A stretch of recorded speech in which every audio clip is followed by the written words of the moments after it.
cyane cyane abatari bashatse kujya mu buterahamwe ngo nabo bajye kwica. Nawe rero yari yihishe, yari kimwe, ntabwo ari kimwe natwe yenda, ariko nawe yari afite ubwoba ko ashobora kwicwa. Ku buryo rero Rusesabagina yari muri Mirikorine.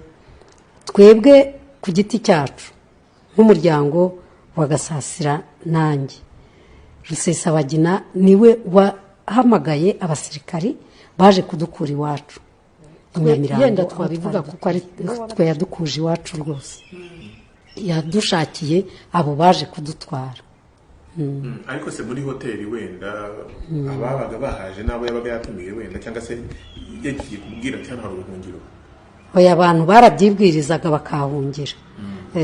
Kereka bamwe, hari nk'umwe nzi yatubwiye ati kanaka twamenye ko ari muri plafo, ati turimo kujya inama n'abajandarume, ati ukuntu bajya kumuzana. Nyuma aza kutubwira ati wa muntu yaje, tujya no kumusuhuza kuko yarahoroteye muri plafo, yari yahageze. Uwo niwe nibuka neza yatubwiye. Hari n'abana ariko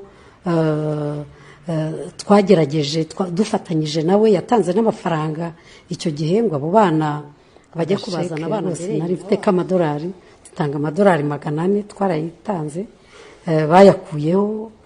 Cyakora sinavuga ngo Rusesabagina yashyize mu mufuka we, kuko nabonye na Rorove ngiye kureba muri banki commerciale nyuma jenoside yarahagaritswe, nsanga ya mafaranga Hotel de Mirikorine yarayafashe, kuko nayo nayanditse mu izina. Ubwo na mbere yuko bayikina tugisoma uko byanditse, ko twabanje no gusoma script, twagiye no kuganira nabo naho bayikiniye rwose muri South Africa.